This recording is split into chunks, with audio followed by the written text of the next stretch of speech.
नमस्कार दोस्तों, मेरा नाम है रंजीत और आप देख रहे हैं आर के जे सिविल पाठशाला यूट्यूब चैनल।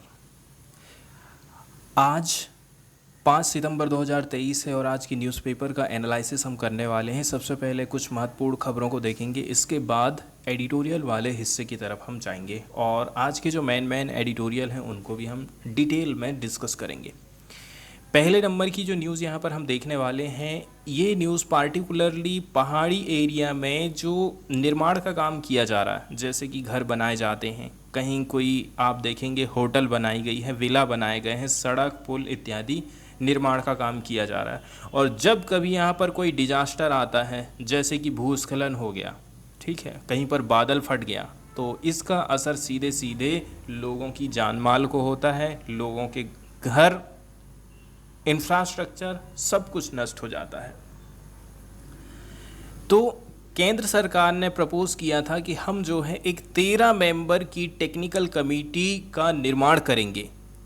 ये क्या काम करेगी? ये बताएगी कि 13 जो हिमालयन स्टेट हैं इनकी कितनी कैपेसिटी है कि इस कैपेसिटी तक आप यहाँ पर रह सकते हैं, इस कैपेसिटी तक यहाँ पर आप मैन्युफैक्चरिंग का काम कर सकते हैं, इंफ्रास्ट्रक्चर खड़ा कर सकते हैं। यहाँ पर कई बार आप देखते हैं कि लैंड स्लिप्स जैसी घटनाएं होती हैं और इसके चलते चलते डेथ्स एंड डिस्ट्रक्शन होता है। इसी के चलते चलते सुप्रीम कोर्ट ने री एवल्यूशन करने का काम किया कि भाई आप जो है इसको री एवल्यूट करिए, load carrying capacity of the hill towns and cities. यहाँ पर एक वर्ड यूज़ किया गया है कैरिंग कैपेसिटी। कैरिंग कैपेसिटी का मतलब ये है कि मैक्सिमम पॉपुलेशन का साइज कितना, मैक्सिमम 10 लोग, 20 लोग, 1,50,000 की पॉपुलेशन यहाँ पर रह सकती है। ये इकोसिस्टम जो है सह सकता है, इकोसिस्टम सस्टेन रह सकता है और इसमें इकोसिस्टम में कोई भी डिग्रेडेशन का काम नहीं होगा। इसको हम बोलते हैं कैरिंग कैपेसिटी। तो जो एनवायरनमेंट मिनिस्ट्री है इसको रिप्रेजेंटेड किया गया था by the additional solicitor general Aishwarya Bhati के द्वारा filed a short affidavit stressing that it was imperative that factual aspects of each hill station are specially identified and collected with the help of local authorities cutting across multiple discipline। तो local authorities की भी यहाँ पर help ली गई है ताकि report को तैयार किया जा सके। यूनियन गवर्नमेंट ने, ठीक है, जनवरी 2020 में ये कुछ नोट किया था कि it circulated among 13 Himalayan state guideline. हमने जो भी गाइडलाइन तैयार किया था उसको सभी 13 हिल स्टेट में हमने सर्कुलेट कर दिया था। इसी के माध्यम से हम एसेस कर पाएंगे, अंदाज़ा लगा पाएंगे कि कितनी उनकी कैरिंग कैपेसिटी होती है देयर हिल स्टेशन, इसमें इंक्लूडिंग है cities and eco sensitive zones. तो इस चीज़ को आप सीधे सीधे पर्यावरण वाला जो हिस्सा है उससे आप रिलेट करके देख सकते हैं। आगे हम बात करते हैं G20 के समिट की। तो अभी हाल फिलहाल में जो G20 की समिट चल रही है इंडिया में, इसमें बताया जा रहा है चाइनीज़ प्रेसिडेंट अटेंड नहीं करने वाले हैं दिल्ली में G20 के समिट में। कुछ भी रीज़न हो सकता है, जैसे कि अभी हाल फिलहाल में देखा जाए G20 की जो मीटिंग है अरुणाचल प्रदेश में जब रखी गई थी ना, तो इस चीज़ ने चाइना को नाराज़ किया है। ऑलरेडी अरुणाचल प्रदेश में विवाद चल रहा है भारत और चाइना के बीच में, तो एक रीज़न ये भी हो सकता है। अभी हाल फिलहाल में फिर से थोड़ा सा विवाद खड़ा हो गया है मैप को लेकर के। चाइना ने बहुत सारी जो इंडिया की जगह है उनको फिर से अपने नक्शे में दर्शा दिया है और भारत ने अपना विरोध जताया है। इसके साथ साथ में भारत के साथ साथ में और भी जो फॉरेन कंट्रीज़ हैं वो भी इंडिया की तरफ से खड़े हुए हैं। चाइना के फॉरेन मिनिस्ट्री ने अनाउंसमेंट किया है मंडे के दिन की जो प्रेसिडेंट जी जिनपिंग है will for the first time skip A G20 summit. यहाँ से एक चीज़ और इम्पोर्टेंट ये हो जाती है कि पहली बार G20 की समिट से स्किप हो रहे हैं कौन? चाइना के प्रेसिडेंट जी जिनपिंग। इनकी जगह में चाइनीज़ जो प्रीमियर हैं एंड सेकंड नंबर की रैंक्ड वाले ली कियांग अटेंड करने वाले हैं सितंबर 9 से 10 की मीटिंग में नई दिल्ली में। लेकिन यहाँ पर किसी भी प्रकार का रीज़न नहीं दिया गया है कि क्यों आखिर जी जिनपिंग इस समिट से स्किप कर रहे हैं। A key annual diplomatic event that China has usually placed special emphasis on, viewing it as an important platform to shape the global order and exert its rising cloud. लेकिन कुल मिलाकर के देखा जाए ये जो G20 ग्रुप है, इसको आप ये कह सकते हैं कि देश दुनिया को एक मंच प्रोवाइड करता है कि आप अपनी बात रख सकते हैं, आप अपना मुद्दा यहाँ पर उठा सकते हैं। जी केवल Mr. G only recently attended the BRICS summit in South Africa on 24 August. Recently अभी उन्होंने ब्रिक्स में 24 अगस्त को जो बैठक हुई थी ब्रिक्स की, यहाँ पर उन्होंने अटेंड किया था, जहाँ पर उन्होंने जोर दिया था कैसे करके हम इसको एक्सपांड कर सकते हैं इस ग्रुपिंग को। लेकिन सीमा विवाद को लेकर के नॉर्मली ऐसे बातचीत हुई होगी, लेकिन फॉर्मल तरीके से फॉर्मल डायलॉग यहाँ पर आयोजित नहीं हो पाया था लाइन ऑफ एक्चुअल कंट्रोल को लेकर के। तो हम ये सोचें कि दोनों ने बात करे हैं तो LAC का मुद्दा हल हो जाएगा, तो ये चीज़ संभव नहीं है।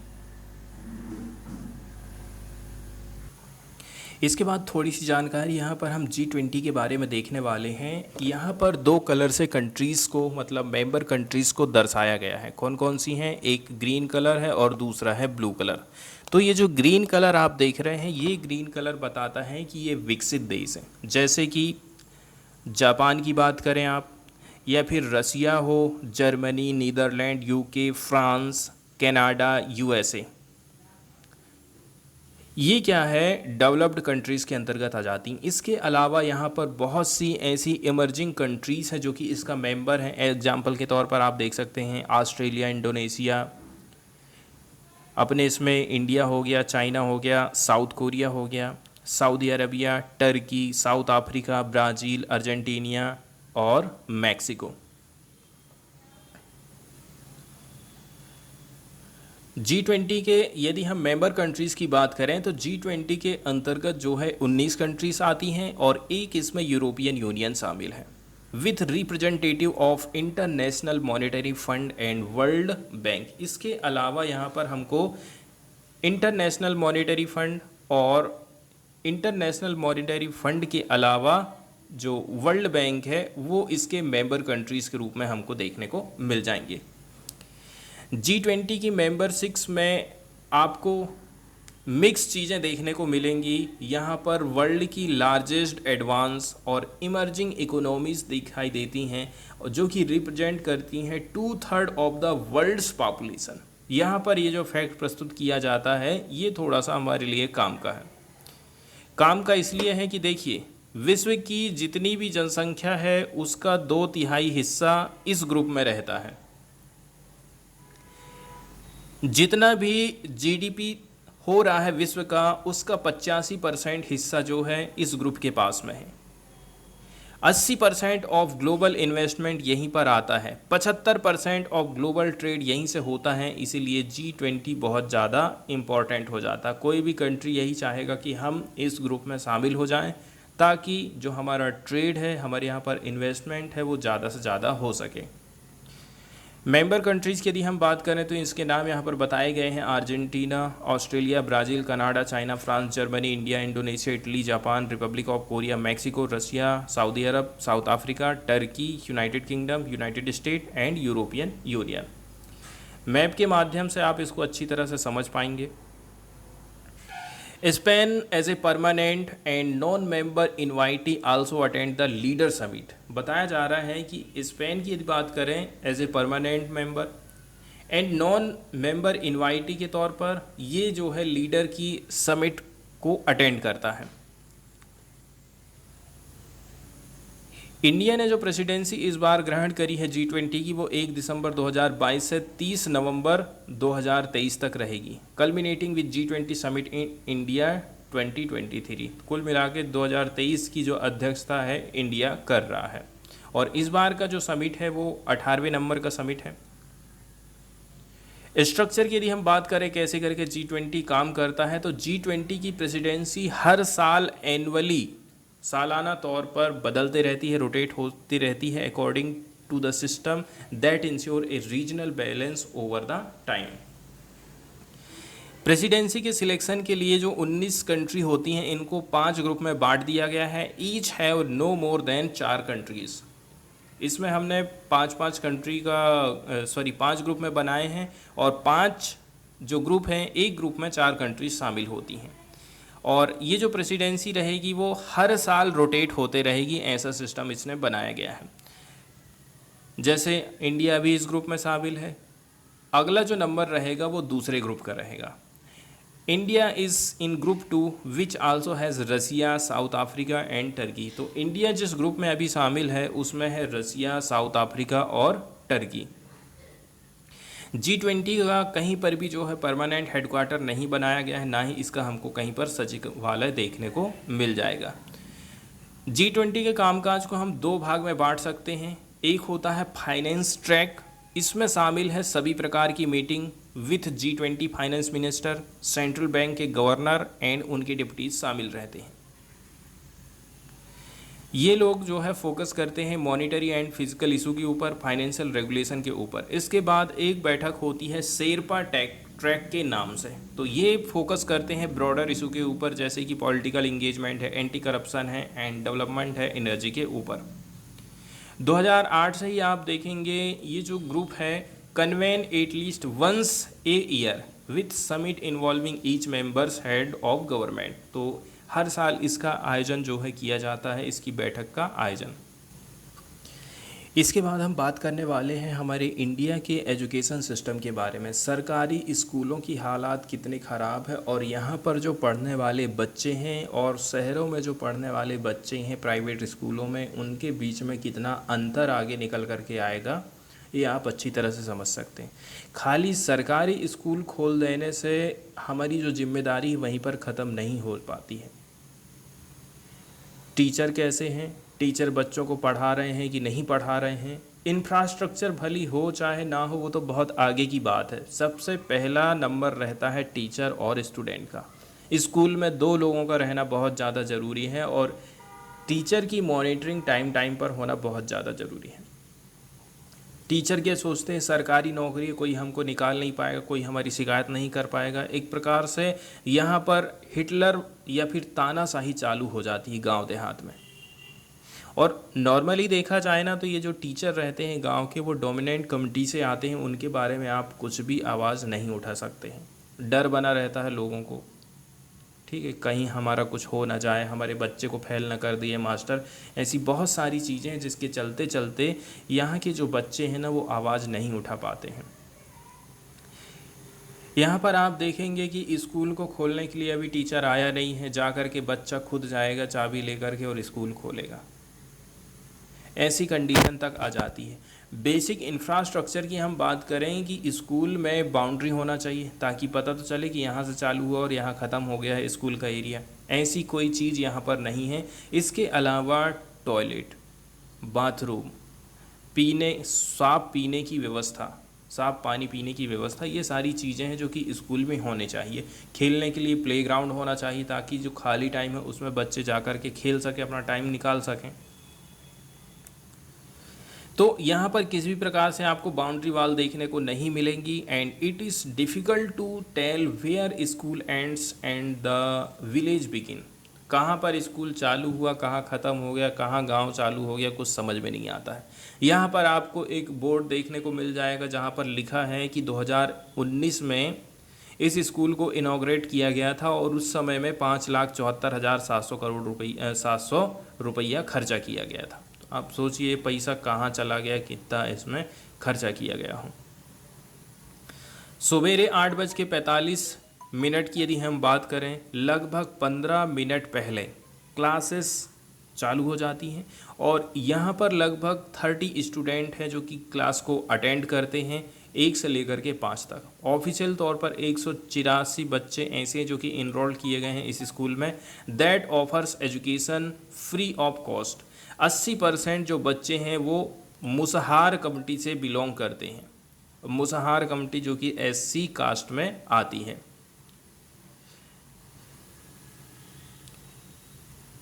एंड आगे बताया जा रहा है, children show up in tattered clothes with chappals. बच्चे के पास में ड्रेस नहीं है, फटे पुराने ड्रेस पहन करके आते हैं और चप्पल में बच्चे स्कूल जा रहे हैं।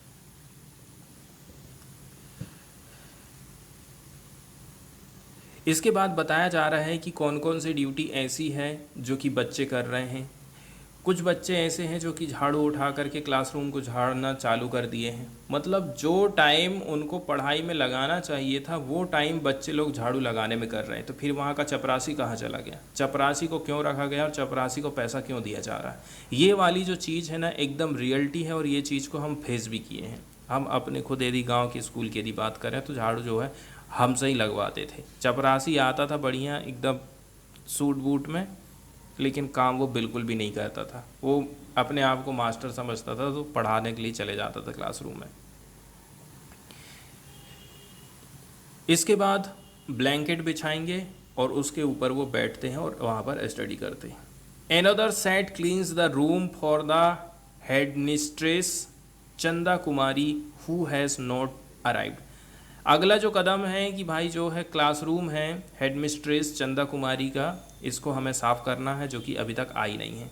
हेडमिस्ट्रेस मतलब जो हेडमास्टर है वो फीमेल है।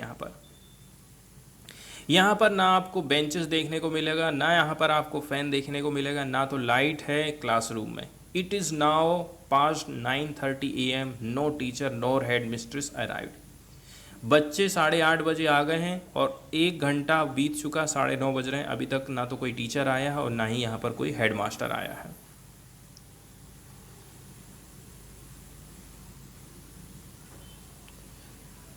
बताया जा रहा है कि देखिए इस प्रकार से चीज़ें घटित हो रही हैं। The teacher hardly takes classes, teacher बड़े मुश्किल से क्लास लेते हैं। And headmistress is usually busy on her mobile, जो हेड मास्टर नहीं है वो अपने मोबाइल में बिजी रहती है। ये एकदम गांव की रियल स्टोरी है और यही जो स्टोरी है हमारे गांव के बच्चे अभी भी बताते हैं कि मैडम लोग आती हैं और मोबाइल में लगे रहती हैं, कह देते हैं कि बस ये पाठ लिखो वो पाठ लिखो बस हो गया, इसके अलावा दूसरी पढ़ाई वहाँ पर नहीं होती है। इसके बाद वाली जो न्यूज़ यहाँ पर हम डिस्कस करने वाले हैं वो इंडियन मिलिट्री की एक्सरसाइज से रिलेटेड है। तो जो मिलिट्री की एक्सरसाइज है हमारे देश में उसको हम 3 कैटेगरी में बांट सकते हैं। एक है पहला डोमेस्टिक एक्सरसाइज, दूसरा है बायलैटरल एक्सरसाइज और तीसरा होता है मल्टीलैटरल एक्सरसाइज। जैसे कि डोमेस्टिक से यदि हम बात करें घरेलू एक्सरसाइज, इसका जो पर्पस रहता है हमारी जो डोमेस्टिक मिलिट्री एक्सरसाइज है इसका मतलब है हम जो है हमारी जो इंटरनल इंगेजमेंट है एंड इंट्रा सर्विस है, इंटर सर्विस है, जितनी भी फोर्सेस हैं उनके बीच में हम थोड़ा सा डेवलपमेंट का काम करें। सर्विस को हम कैसे करके बेहतर बना सकते हैं, इंटर सर्विस को कैसे करके हम बढ़ावा दे सकते हैं, इंगेजमेंट कैसे करके ज़्यादा से ज़्यादा हो सके, इसके लिए हम जो है डोमेस्टिक एक्सरसाइज करते हैं। सेकंड नंबर पर बायलैटरल एक्सरसाइज आती है। इसका आयोजन 2 देशों के बीच में किया जाता है। एक होती है मल्टीलैटरल एक्सरसाइज, इसमें तो बहुत सारे कंट्रीज़ शामिल रहते हैं, मतलब 2 देशों से ज़्यादा कंट्रीज़ में शामिल होते हैं।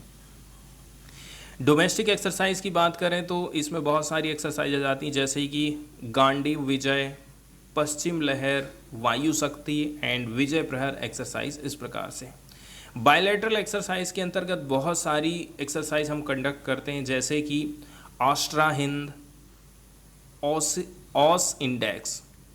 इंडिया और ऑस्ट्रेलिया के बीच में जो एक्सरसाइज जैसे कि ऑस्ट्रा हिंद, ऑस इंडेक्स नेवी के साथ में है और नेवी करती है और आर्मी जो है ऑस्ट्रा हिंद एक्सरसाइज कंडक्ट करती है।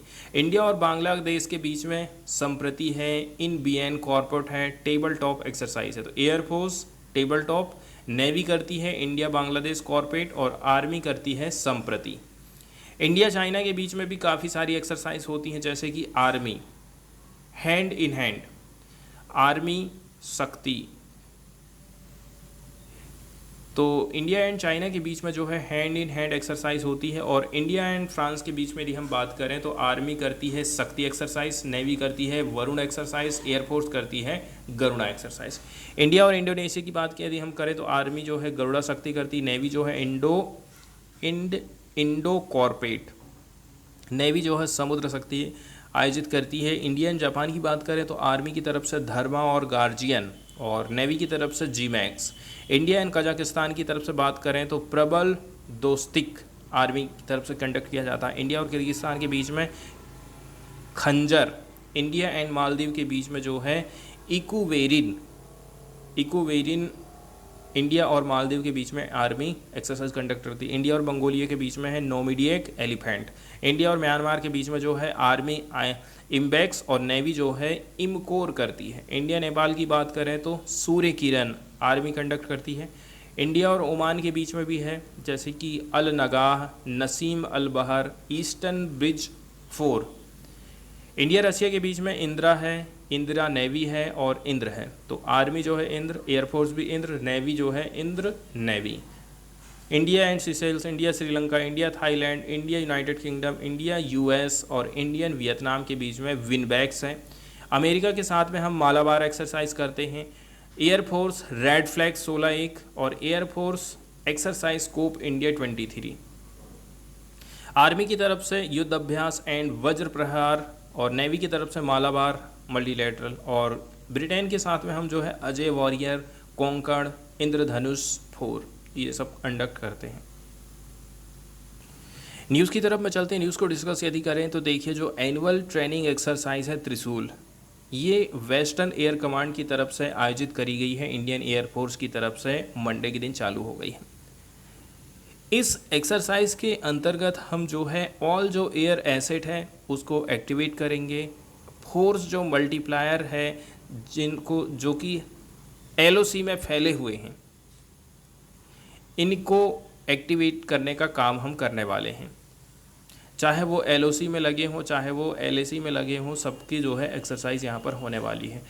ये जो एक्सरसाइज है शेड्यूल करी गई है 4 सितंबर से लेकर के 14 सितंबर तक, and will validate the commands operational preparedness. Command की ऑपरेशनल प्रिपेयर्डनेस कितनी है, इसके साथ साथ में implement of all frontline asset from fighter jet, transport, aircraft, helicopter and other force multiplier high tempo. इसके बाद अगली जो न्यूज़ यहाँ पर डिस्कस करने वाले हैं वो विक्रम लैंडर से रिलेटेड है। तो यहाँ पर बताया जा रहा है जो विक्रम लैंडर है, अब does a hop goes to sleep good night till 22 सितंबर। विक्रम लैंडर ने जो यहाँ पर लैंडिंग किया है वो 22 सितंबर तक अभी जो है स्लीप वाली कंडीशन में रहेगा। स्लीप वाली कंडीशन में इसलिए रहेगा क्योंकि अब यहाँ पर अंधेला रहेगा, और अंधेला रहेगा तो अब हम इसको चार्ज नहीं कर पाएंगे। तो क्या काम करते हैं, जैसे हम मोबाइल को क्या कर देते हैं, स्विच ऑफ कर देते हैं और उसको फिर से जो है स्विच ऑन कर लेते हैं। तो अब जो है स्लीप वाली कंडीशन में ये चला गया है 22 सितंबर तक, और इसके बाद जब फिर से सूरज का प्रकाश यहाँ पर पड़ेगा तो फिर से ये जो है अपना एक्सपेरिमेंट का काम चालू कर देगा। विक्रम ने अचीव कर लिया है एक और significant milestone as it successfully undertook a hop experiment, क्योंकि इसने जो है एक होप एक्सपेरिमेंट कर लिया है, elevating itself by about 40 centimetre as expected and landing safely at distance of 30 centimetre to 40 centimetre. बताया जा रहा है कि एक और एक्सपेरिमेंट हमने ये करे थे कि हम क्या काम करें, इसको थोड़ा सा ऊपर उठाने की कोशिश करे थे। एलिवेट का मतलब होता है ऊपर उठाना। तो ये जो प्रैक्टिकल किए थे ना हम, ये काम हो चुका है। 30 सेंटीमीटर से लेकर के 40 सेंटीमीटर की डिस्टेंस में हम इसको ऊपर उठाए और फिर से नीचे रख देंगे। ये जो है किक स्टार्ट माना जा रहा है future sample return and human missions का। जैसे कि यदि हमने कोई यान चंद्रमा की सरफेस पर उतार दिया है, अब इंसान उससे उतरे और फिर से अब उसको उड़ाना है और चंद्रमा की कक्षा में लेकर के जाना है, तो इस चीज़ में भी ये सफल हो पाया है, ऐसा इसरो के वैज्ञानिकों का कहना है। इसके बाद वाली जो न्यूज़ यहाँ पर हम डिस्कस करने वाले हैं वो गिग वर्कर से रिलेटेड है। तो यहाँ पर गिग वर्कर से रिलेटेड थोड़ी सी जानकारी हम देखेंगे। सबसे पहले तो हमें समझना होगा कि ये गिग वर्कर्स आखिर होते क्या हैं। तो नॉर्मली तौर पर हम ज़्यादा दूर नहीं जाते हैं, स्विगी और जोमेटो में जो काम करने वाले लोग रहते हैं ये गिग वर्कर्स के अंडर में आते हैं। गिग वर्कर के अंतर्गत हम ऐसे लोगों को शामिल करते हैं जिसमें उनको काम के दौरान में कितने घंटे ड्यूटी करना है, यदि उनका एक्सीडेंट हो जाता है तो एक्सीडेंट के बाद उनकी क्या सुविधा रहेगी, रिटायरमेंट के बाद पेंशन मिलेगा कि नहीं मिलेगा, ऐसी बहुत सारी चीज़ें हैं जो कि बिल्कुल भी फिक्स नहीं रहती हैं। एग्जाम्पल के तौर पर देखा जाए, जोमेटो में जो काम करने वाले लोग हैं, पता चला एक्सीडेंट हो गया है, बेचारा काम करने नहीं जा पा रहा है। अब जितने दिन वो रेस्ट करेगा उतने दिन उसका नुकसान होगा, उसको पैसा मिलने वाला नहीं है। तो ये जो वर्कर होते हैं, कंपनी इनको पार्टनर के तौर पर देखती है, कहती है कि ये हमारे बिजनेस पार्टनर हैं, और जब उसका एक्सीडेंट हो गया, जब उसका रिटायरमेंट की बात आ रही है तो उसको कोई बेनिफिट नहीं दिया जा रहा है। तो इस प्रकार से गिग वर्कर्स होते हैं, गिग वर्कर्स बहुत सारी चीज़ों के लिए आज के टाइम में लड़ाई लड़ रहे हैं। एक तो उनको जो है वर्कर का दर्जा मिलना चाहिए, वर्कर का दर्जा मिलेगा तो ये अपना एक संगठन बनाएंगे, ग्रुप बनाएंगे और अपनी आवाज़ को उठा पाएंगे। तो बताया जा रहा है कि कम से भी कम जो है 4 lakh of the gig job would be added in South India with most of the demand expected from Bengaluru, Chennai, Hyderabad team leased forecast। यहाँ पर बताया जा रहा है कि कम से भी कम जो है साउथ इंडिया में 4 लाख जॉब जोड़े जाएंगी। इसमें सबसे ज़्यादा कहाँ पर नौकरी मिलेगी गिग वर्कर को? बेंगलुरु, फिर चेन्नई, फिर हैदराबाद में। स्ट्रॉन्ग ट्रेंड की बात करें तो the trend overall was expected to strong across tier 2 and tier 3 cities, while most of these jobs would be in the areas where house operation 30%, last mile delivery personal and call centre operator. तो ये जो gig worker है ना, ये अलग अलग category में इनको बांटा गया। जैसे कि हाउस ऑपरेशन में लगे हैं, कुछ लास्ट माइल डिलीवरी पर्सन के तौर पर काम कर रहे हैं, कुछ जो है कॉल सेंटर के ऑपरेटर के तौर पर काम कर रहे हैं। इसके बाद सीधे हम चलते हैं एडिटोरियल वाले हिस्से की तरफ और देखते हैं प्रमुख एडिटोरियल्स को। तो जो पहला एडिटोरियल यहाँ पर हम डिस्कस करने वाले हैं वो वन नेशन वन इलेक्शन से रिलेटेड है। वन नेशन वन इलेक्शन के अंतर्गत सरकार क्या काम करना चाहती है? ये जो विधानसभा है, इसके साथ साथ में जो लोकसभा है, ये दोनों का चुनाव सरकार कह रही है हम एक साथ में कराएंगे। सरकार का कहना है यदि चुनाव एक साथ में कराए जाते हैं तो इससे हमारा खर्चा बचेगा, सरकार स्टेबल रहेगी, 5 साल तक के लिए वो फुर्सत हो जाएगी, उसको कोई हटा नहीं पाएगा, तो वो काम के ऊपर फोकस करेगी। लेकिन यहाँ पर दिक्कत ये है, ये जो विधानसभा है और लोकसभा का चुनाव है, पहले शुरू में अच्छा काम किया था हमारे देश में। अच्छा काम इसलिए किया था कि जब हमारा देश आज़ाद हुआ था तो उस टाइम में चुनाव एक साथ ही कंडक्ट कराने थे, तो एक साथ कंडक्ट करा लिए। इसके बाद वहाँ पर जो पॉलिटिकल पार्टीज़ हैं, ज़्यादातर उसमें हमें स्थायित्व देखने को मिला। छोटी मोटी जो पार्टियाँ हैं वो बहुत कम उभर करके सामने आई थी। काफ़ी लंबे टाइम पीरियड तक ये जो सिस्टम है वो चलते रहा। लेकिन बाद में जब विधानसभा में सरकारें गिरी, लोकसभा में सरकारें गिरी, तो मजबूर होकर के चुनाव करवाने पड़ गए। तभी से ये जो एक चुनाव एक देश एक चुनाव वाला जो सिस्टम है ना, इसको बंद करना पड़ गया। अब सरकार फिर से सोच रही है कि कैसे करके हम जो है विधानसभा और लोकसभा का चुनाव एक साथ में करवाते हैं, इससे पैसा बचेगा। दूसरे नंबर की बात यह है टाइम भी बचेगा और सरकारें जो है स्थायी तौर पर शासन कर पाएंगी। लेकिन ये वाली जो व्यवस्था यहाँ पर सरकार बोल रही है ना, ये हमारे देश में काम नहीं करेगी, क्योंकि हमारे यहाँ पर प्रधानमंत्री वाला सिस्टम है और जहाँ पर राष्ट्रपति वाला सिस्टम है ना, वहाँ पर ये चीज़ काम करती है। क्योंकि वहाँ पर ऐसा है कि यदि एक बार आप राष्ट्रपति बन गए हैं तो आपका टाइम पीरियड ये समझ लो फिक्स है, ठीक है, आपको यहाँ से हटाना बहुत मुश्किल हो जाता, जैसे अमेरिका की यदि हम बात करते हैं। लेकिन इंडिया में ऐसा नहीं है, आपकी यदि मेजॉरिटी खो गई है तो आपकी सरकार गिर जाएगी और मजबूरी में चुनाव फिर से कराने पड़ जाएंगे। तो हम उस स्थिति को समझते हैं सबसे पहले जिसके अंतर्गत जो है विधानसभा या फिर लोकसभा को भंग किया जा सकता है। जैसे कि जब राज्य में किसी भी पार्टी को पूरा बहुमत नहीं मिल पाया है और अन्य दलों के नेता मिलकर सरकार नहीं बना पा रहे हैं, तो राज्यपाल विधानसभा को भंग कर देता है। आर्टिकल 356 के अनुसार यदि एक राज्य सरकार केंद्र सरकार द्वारा दिए गए निर्देशों के अनुपालन में अपनी पावर का इस्तेमाल करने में विफल हो गई, केंद्र सरकार कह रही है कि ऐसे काम करो और वो वैसा काम नहीं कर पा रही, मतलब सरकार संविधान के हिसाब से काम नहीं कर पा रही है, तो उस समय में राज्यपाल क्या काम करेगा, इसकी रिपोर्ट को केंद्र सरकार के पास मतलब राष्ट्रपति को भेजेगा। राष्ट्रपति केंद्रीय कैबिनेट की परामर्श से राज्यसभा में वो विधानसभा में राष्ट्रपति शासन लगा सकता है। मतलब जहाँ कहीं भी अब हम ये कह रहे हैं कि भाई एक देश एक चुनाव होना चाहिए, पता चला कि मध्य प्रदेश में कांग्रेस आई और कुछ समय के बाद वहाँ कांग्रेस की सरकार गिर गई, तो क्या वहाँ पर राष्ट्रपति शासन लगा देगी केंद्र सरकार? यही तो एक ऑप्शन बच जाता है। यदि राज्य में चल रही गठबंधन की सरकार अल्पमत में आ गई, अन्य दलों के पास सरकार बनाने के लिए बहुमत नहीं है, तो ऐसी स्थिति में राज्यपाल नए चुनाव कराने के लिए बोलेगा। ये लोकसभा के लिए भी है और यही बात राज्यसभा के लिए भी, वो लोकसभा के लिए भी और विधानसभा के लिए भी है। यदि विधानसभा कुछ अपरिहार्य कारण जैसे कि राज्य का विभाजन हो गया है, बाहर से कहीं आक्रमण हो रहा है, इसके चलते चलते स्थगित कर दिए जाते हैं, तो भी राज्यपाल विधानसभा को भंग कर देगा। हालांकि राज्य विधानसभा के वीटन की पावर राज्यपाल के पास भी है।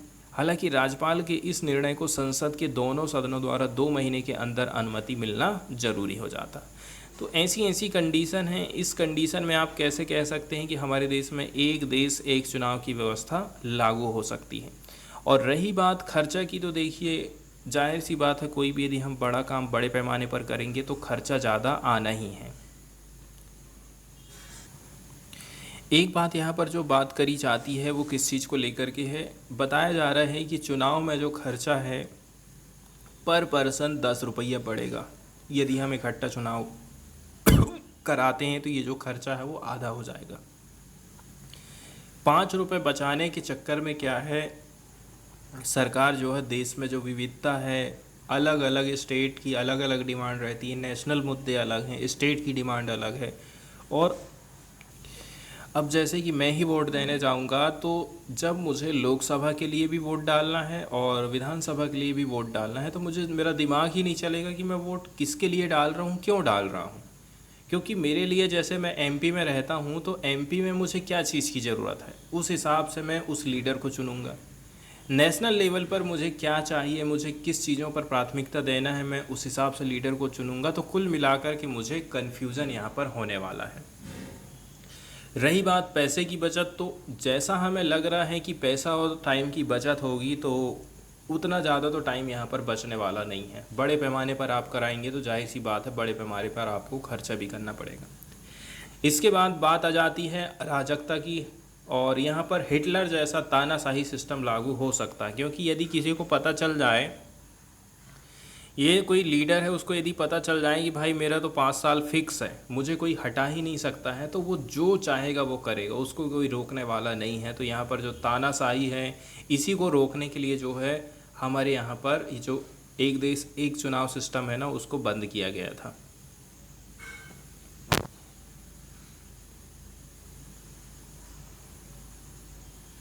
और चूँकि ये जो एडिटोरियल लिखा गया है वो कांग्रेस के लीडर के द्वारा लिखा गया है, और इनका टोटल कहना है कि ये जो बीजेपी है ना, आने वाले 2024 के चुनाव में जीत हासिल करना चाहती, मेजॉरिटी पाना चाहती, इसलिए चुनाव एक साथ कराना चाह रही। इसके साथ साथ में बताया जा रहा है कि अभी जो जी जिनपिंग के साथ में रिलेशन में खटास आ गई है, मैप में जगह को दर्शाया गया है, एलएसी का मुद्दा सॉल्व नहीं हो पा रहा है, इसी के चलते चलते ये सारी चीज़ों को दबाने के लिए इस मुद्दे को ज़्यादा से ज़्यादा उठाया जा रहा है।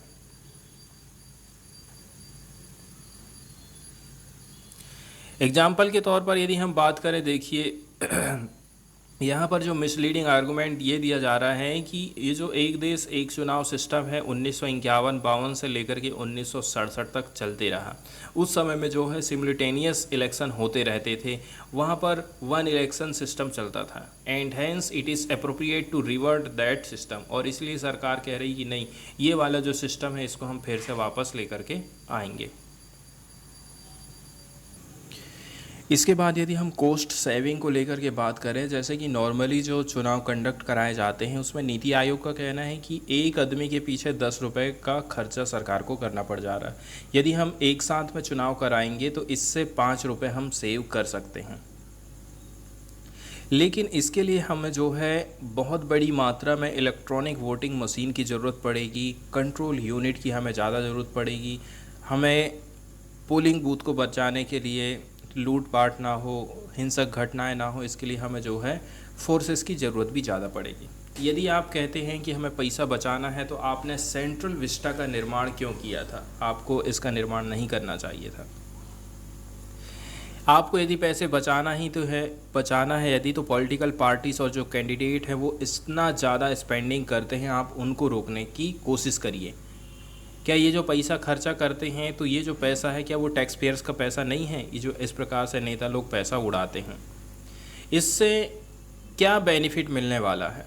तो इस प्रकार का जो इलेक्शन स्पेंडिंग है पार्टीज़ के द्वारा जो किया जाता है, एक्चुअली ये इकोनॉमी को बेनिफिट करता है। एंड गवर्नमेंट का जो टैक्स रेवेन्यू है इसको and governments tax revenue by boosting private consumption and serving as a stimulus. तो इतना ज़्यादा जो पैसा ये लोग खर्चा करते हैं, तो कुल मिलाकर के इसमें सरकार का ही फ़ायदा होता है, किसी और का फ़ायदा नहीं होता है।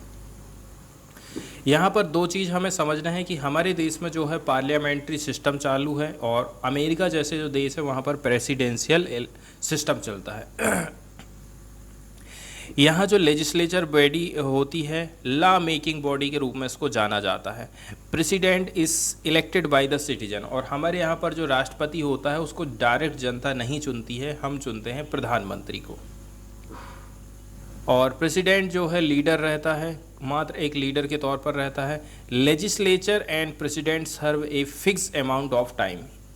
एक बार यदि आप बन गए राष्ट्रपति अमेरिका के, तो आपका 5 साल 4 साल जितना भी साल का टेन्योर है वो फिक्स हो जाता है। प्रेसिडेंट जो है does not make loss, president जो है नियम कानून नहीं बनाता है। President is head of state and chief executive, वही हेड ऑफ स्टेट है और वही चीफ एग्जीक्यूटिव है।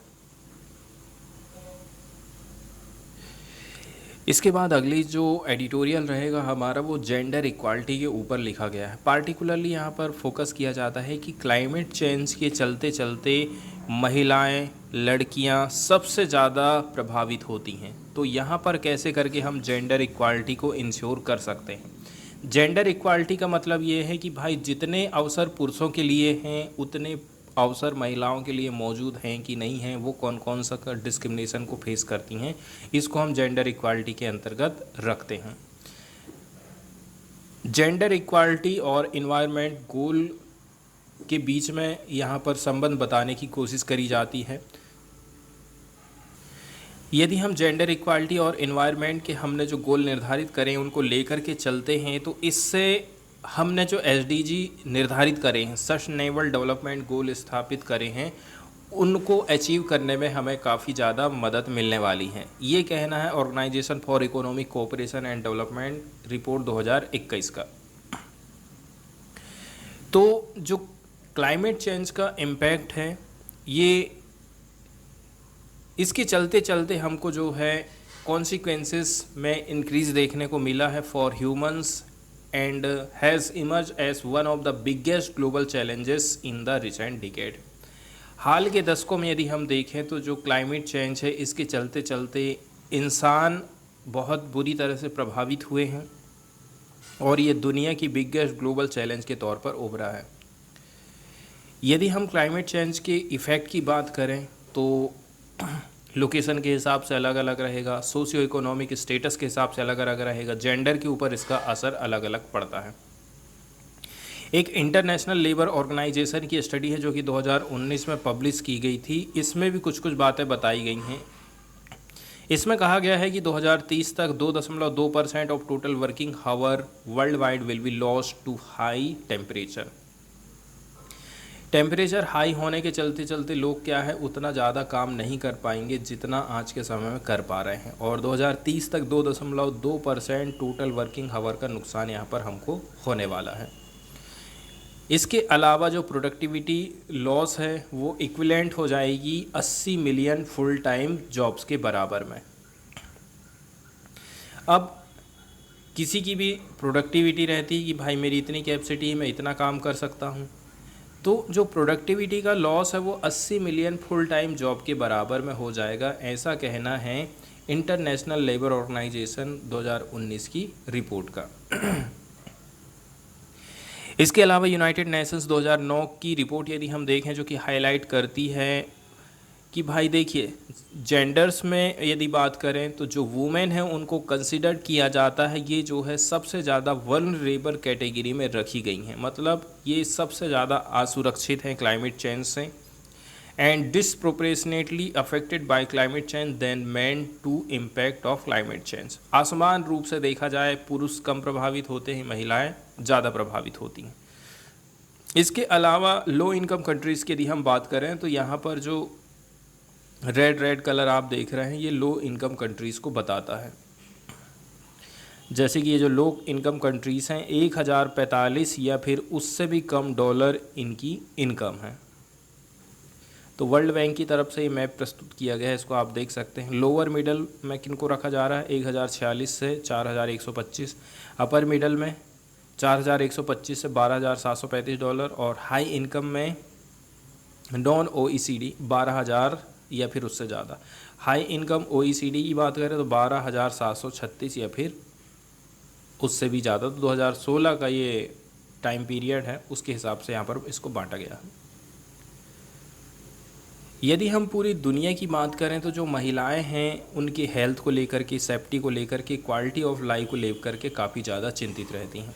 यदि हम जो है डेवलपिंग कंट्रीज़ की बात करें, लेस डेवलप्ड कंट्रीज़ की बात करें तो ये जो है और भी ज़्यादा असुरक्षित रहती हैं क्लाइमेट चेंज को लेकर के, क्योंकि ये ज़्यादातर जो है natural resources and labour intensive काम में लगी हुई हैं अपनी रोज़ी रोटी को कमाने के लिए। ज़्यादातर आप महिलाओं को देखेंगे खेती किसानी में, किसी के यहाँ या तो मजदूरी करने चले जाएंगी या फिर घर के ही खेतों में वो काम बटाने का काम करती हैं, हाथ बटाने का काम करती हैं। अब महिलाएं ऐसी हैं कि उन्हें कोई भी काम यदि करना है तो 10 बार सोचना पड़ता है कि मैं ये काम में जाऊं कि नहीं जाऊं, ठीक है। और वहीं यदि कोई पुरुष है, सिंगल है, तो उसको कोई भी चीज़ सोचने की ज़रूरत नहीं है, वो हर प्रकार का काम कर सकता है। लेकिन महिला को थोड़ा सा सोचना पड़ता है कि समाज क्या कहेगा यदि उसके आगे पीछे कोई नहीं है तो महिलाएं जो होती हैं वो गरीबी में ज़्यादा रहेंगी। इसके बहुत सारे रीज़न हो सकते हैं, जैसे कि सामाजिक कारक, आर्थिक कारक हो सकते हैं, कल्चरल वेरिएबल्स हो सकते हैं, जिसके चलते चलते इनको जो है सस्पेक्टिबल बना देता है, मतलब संवेदनशील बना देता है क्लाइमेट चेंज के लिए। वहीं यदि हम लो इनकम हाउस होल्ड वाली महिलाओं की बात करें, बहुत ज़्यादा रिस्क में हैं, क्योंकि इनके कंधे पर रिस्पॉन्सिबिलिटी रहती है। खाना की व्यवस्था करेंगी, पानी की व्यवस्था करेंगी, दूर दूर तक पैदल जाएंगी, and other homely unpaid work, घर में अनपेड काम भी महिलाओं के द्वारा किया जाता है। क्लाइमेट क्राइसिस के चलते चलते ज़्यादा से ज़्यादा टाइम, ज़्यादा से ज़्यादा एफर्ट की ज़रूरत है यदि हम जो है बेसिक नेसेसिटीज़ को प्राप्त करना चाहते हैं। तो महिलाएं ही ऐसी हैं जो कि क्लीन वाटर अवेलेबल कराने की कोशिश करेंगी, उनको एडिक्वेट कुकिंग फ्यूल की ज़रूरत पड़ती है, nutrition food for their families, ये सारी चीज़ों का बर्डन महिलाओं के कंधों के ऊपर भी होता है। महिलाओं को खतरा रहता है हेल्थ को लेकर के, सेफ्टी को लेकर के, क्योंकि वो काफ़ी लंबी डिस्टेंस तय करती हैं प्रत्येक दिन पानी एंड फ्यूल को कलेक्ट करने के लिए। जैसे कि ये जो पिक्चर है यहाँ पर आप देख सकते हैं, महिलाएं दूर दूर वाले एरिया तक पानी भरने के लिए जाती हैं, क्योंकि साफ़ पानी अवेलेबल नहीं रह पाता है। लकड़ियाँ इकट्ठे करने के लिए दूर दूर तक उनको पैदल जाना पड़ता है, कंडे इकट्ठे करने के लिए दूर दूर तक जाना पड़ता है। इस प्रकार से यदि देखा जाए तो आखिर क्यों क्लाइमेट चेंज का असर जो है महिलाओं के ऊपर ज़्यादा है पुरुषों की अपेक्षा में। यदि हम लो इनकम कंट्रीज़ की महिलाओं की बात करें, प्रीडोमिनेंटली हम साउथ एशिया एंड सब सहारन अफ्रीका की बात कर रहे हैं, ये क्लाइमेट वल्नरेबल ऑक्यूपेशन में लगे हुए हैं, जैसे कि फार्मिंग। अब फार्मिंग के बारे में तो आप अच्छी तरह से जानते ही हैं। हो सकता है इस बार कम बारिश हो जाए, बहुत ज़्यादा तेज़ बारिश हो जाए, सूखा पड़ जाए, खड़ी फसल गिर जाए। ऐसे कामों में यदि ये लगी हुई हैं तो ये क्लाइमेट चेंज से डायरेक्टली प्रभावित होती हैं। इंटरनेशनल लेबर ऑर्गेनाइजेशन की यदि हम बात करें तो 60% से भी ज़्यादा जो वर्किंग वूमेन है साउदर्न एशिया में, सब सहारन अफ्रीका में, वो अभी भी एग्रीकल्चर वाले काम में लगी हुई हैं, या तो फिर ऐसे काम करती हैं जहाँ पर उनको पैसा नहीं मिलता है और ओवरवर्क इनको करना पड़ता है। अब ये फूड प्रोडक्शन सिस्टम का बैकबोन है, इसके बावजूद भी आप देखेंगे 10%, about 10% of the land used for farming. महिलाएं केवल 10% ही ऐसी हैं जिनका ज़मीन के ऊपर हक है या फिर ज़मीन इनके नाम की है। एक MC एलिस्टर 2023 की स्टडी आई है, इसमें बताया जाता है, यहाँ पर हाईलाइट किया जाता है कि कैसे करके 1.2 बिलियन जो क्लाइमेट रिफ्यूजी हैं वो 2050 तक पहुँच जाएंगे। मतलब 2050 तक 1.2 बिलियन क्लाइमेट रिफ्यूजी हमको मिलेंगे।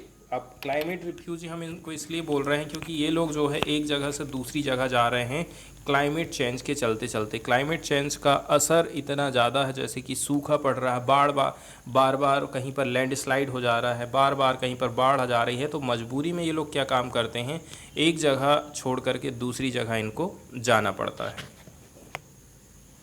तो 1.2 बिलियन जो रिफ्यूजी है 2050 तक क्लाइमेट चेंज से नए पैदा हो जाएंगे। जेंडर स्पेसिफिक इशू की बात करें, ऐसे जो कि डिस्प्लेस्ड किए गए हैं क्लाइमेट रिलेटेड डिजास्टर से, यूनाइटेड नेशन की एक स्टडी कहती है कि ज़्यादातर मतलब 80% of those displaced by the climate related disaster are women and girl. 100 लोग डिजास्टर से प्रभावित हुए हैं तो उसमें 80 जो है महिलाएं हैं, गर्ल्स हैं, जो कि क्लाइमेट रिलेटेड डिजास्टर को फेस कर रहे हैं और एक जगह से दूसरी जगह उनको जाना पड़ रहा है। ऐसी महिलाएं जो कि वल्नरेबल कम्युनिटीज़ से आती हैं, मतलब गरीब कम्युनिटी से हैं, गरीब समुदाय से हैं, वो फेस करती हैं particular difficulties during and after natural disaster. Prejudice and exploitation भी महिलाओं का बहुत ज़्यादा होता है। Women are uprooted, they are most susceptible to prejudice and exploitation. तो प्रीजुडाइज हमारे मन में एक चीज़ बैठ जाता है कि महिलाओं को तो हमेशा यही काम करना चाहिए। इसके अलावा उनका सेक्सुअल हरासमेंट, सेक्सुअल एक्सप्लॉयटेशन भी बहुत ज़्यादा होता है। एग्जाम्पल के तौर पर जब अर्थक्वेक आया था 2015 में नेपाल में, तो यूनाइटेड नेशन पॉपुलेशन फंड ने बताया था कि ये जो महिलाएं हैं वो मोस्ट एक्सपोर्ट वाली कंडीशन में थी ट्रैफिकिंग एंड एक्सप्लॉयटेशन को लेकर के। मतलब ऐसे टाइम में महिलाओं की खरीदी बिक्री होना, एक देश से दूसरे देश भेज देना, पैसे की कमी के चलते कई लोग जो है खुद ही बेच देते हैं। तो ऐसी कंडीशन भी हमको देखने को मिल जाती हैं। कुछ और जेंडर स्पेसिफिक इश्यूज़ हैं जो कि महिलाएं फेस करती हैं, जैसे कि सोशल नेटवर्क से वो अलग हो जाती हैं। जेंडर बेस्ड वायलेंस इनमें बहुत ज़्यादा रहता है। इसके साथ साथ में एम्प्लॉयमेंट की कमी है, एजुकेशन की कमी है, एसेंशियल हेल्थ सर्विस की कमी है। इसके अलावा जो sexual and reproductive health care है इनको नहीं मिल पाती है, साइकोलॉजिकल सपोर्ट नहीं मिल पाता है। ये कुछ जेंडर स्पेसिफिक इशूज़ माने जाते हैं महिलाओं के लिए। इसके अलावा महिलाएं जो है ज़्यादातर एग्रीकल्चर के काम में लगी हुई हैं इमर्जिंग कंट्रीज़ में।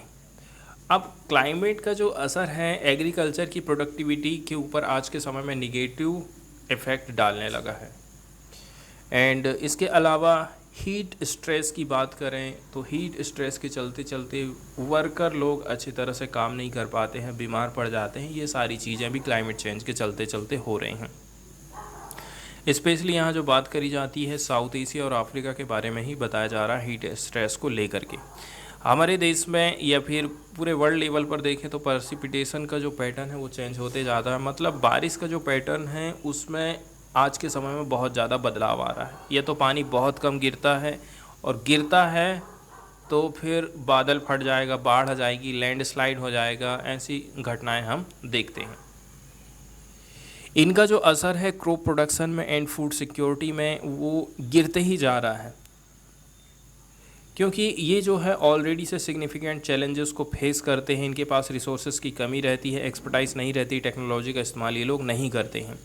यदि कोई महिला है जो कि एंगेज है एग्रीकल्चर में, do not have access to quality input, possesses low education, technical knowledge, इन्होंने क्या है क्वालिटी इनपुट नहीं लगा पाया है। इसके अलावा इनके पास में एजुकेशन नहीं रहता है कि कैसे करके हम ज़्यादा से ज़्यादा पैदावार कर सकते हैं। टेक्निकल नॉलेज की कमी रहती है महिलाओं की।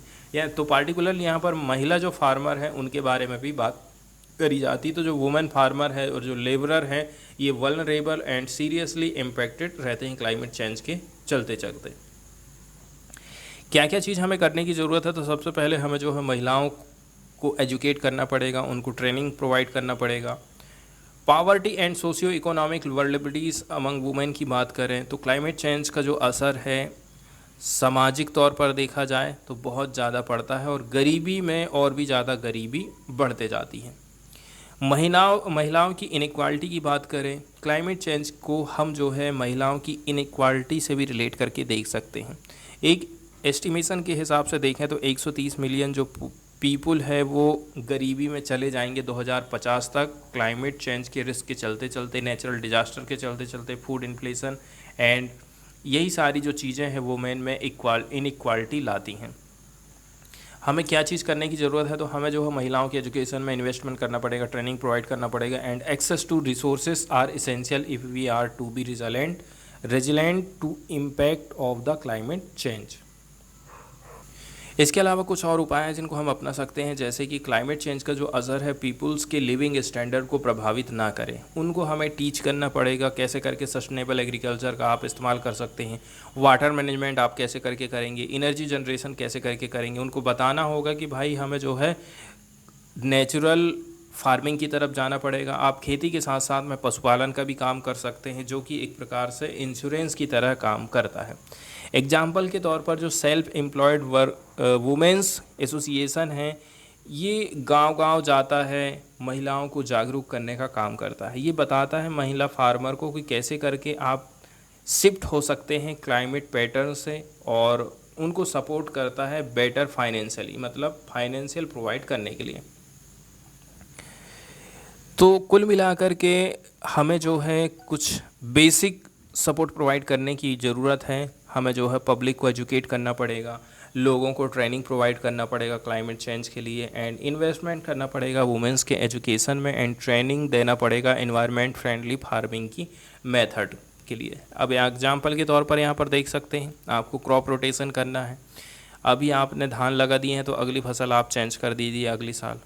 इंटर क्रॉपिंग सिस्टम आप अपना सकते हैं, जैसे कि अभी बारिश के टाइम में जो अभी खेती करी, जैसे कि यहाँ पर इतने एरिया में धान लगा दिए, यहाँ पर मक्का लगा दिए, और यहाँ पर आपने सोयाबीन लगा दिए, तो 3 चीज़ों को यदि आप लगा दे रहे हैं तो इससे भी एक चीज़ आपकी हो सकता है कि अच्छी रहे, 2 फसलें ख़राब हो जाएं, मतलब एक चीज़ से आप अपनी इनकम को इंश्योर कर सकते हैं। एग्रो फॉरेस्ट्री का भी काम कर सकते हैं आप, खेतों में ना केवल आपको फसल लगाना, फसल के साथ साथ में आप सब्जी या फिर पेड़ पौधे ऐसे लगा सकते हैं जो कि फल देने का काम करेंगे। ग्रीन मैन्योरिंग का काम कर सकते हैं, कंजर्वेशन टिलेज का काम कर सकते हैं, बायो एजेंट का काम कर सकते हैं। ठीक है, तो ये सारी चीज़ें हैं जो कि इन्वायरमेंट फ्रेंडली फार्मिंग की तरफ में महिलाओं को लेकर के जाती हैं। इसके अलावा पॉलिसी मेकिंग में महिलाओं को हमें पार्टिसिपेट करना पड़ेगा।